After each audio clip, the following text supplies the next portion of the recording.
Bonjour et bienvenue sur le podcast du festival 12-12, réalisé par UGOP Radio. Avec l'équipe, nous sommes allés à la rencontre de Katia, autrice de l'exposition Les Résistantes au Centre Paris-Anime Bessie Smith. Moi, je suis Katia Odarchenko. Je fais des expositions depuis 3-4 ans maintenant sur le thème des femmes dans les coups d'État en Amérique latine. Donc j'ai commencé sur le coup d'État en Uruguay parce que j'habitais en Uruguay quand j'étais petite. Mon père était prof à l'Alliance française et mon frère avait été séquestré par les militaires, torturé, il a fait 50 camps. Du coup, c'était quelque chose qui me tenait à cœur, l'Uruguay. Donc j'ai fait une série d'expositions avec 20 portraits de jeunes filles disparues en Uruguay.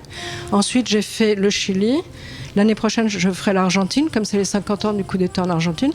Et cette année, pour le festival du 12-12, j'élargis le sujet aux résistantes de la guerre d'Espagne en 1936 et des résistantes en France de la guerre de 40, de la Seconde Guerre mondiale.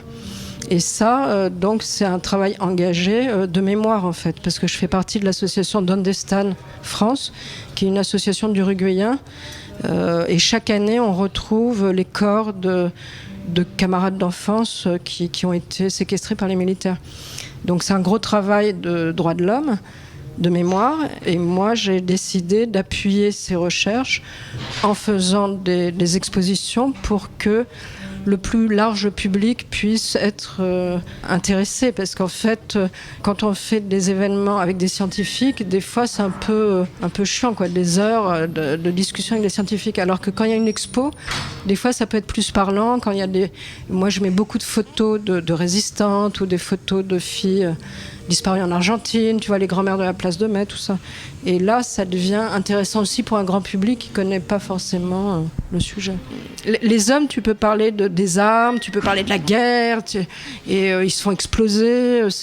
Il y a des films là-dessus et tout. Mais quand tu parles de femmes, c'est beaucoup plus dans la discrétion, c'est des trucs plus tendres, c'est souvent des outils. Les hommes, dans les guerres, par exemple en Afrique, ils utilisent les femmes de leurs ennemis pour les violer parce que c'est une arme de guerre aussi, la femme.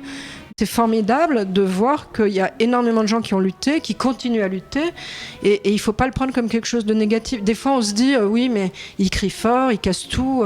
Mais en fait, quand une minorité s'énerve, ça permet à une majorité d'acquérir des droits aussi, tu vois. Parce que ça fait peur aux gens qui décident, et ils finissent par accepter, tu vois, le droit à l'avortement. Enfin, il y a plein de trucs parce que les autres faisaient trop de bruit et ils se sont dit, bon, on va quand même faire quelque chose, tu vois, donc c'est important. On a écrit 40 textes avec Maria Reyes, qui est ma curatrice.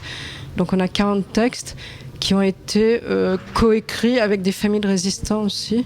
C'est que des jeunes filles de 16 à 25 ans qui ont combattu le fascisme, ou pendant la Seconde Guerre mondiale, ou en Espagne en 1936, ou en Amérique latine, parce que souvent c'était les mêmes familles qui partaient quand elles ont fui la Shoah. Beaucoup de familles sont parties en Amérique latine. Et du coup, c'était toujours des familles qui militaient pour les droits de l'homme et pour les pays, pour les pauvres. C'était toujours des gens engagés pour les pauvres. Ça va ensemble, en fait. En général, le fascisme, il est contre les gens de gauche, en général, qui luttent pour les pauvres. C'est ça la problématique de l'extrême droite, c'est pas autre chose en fait.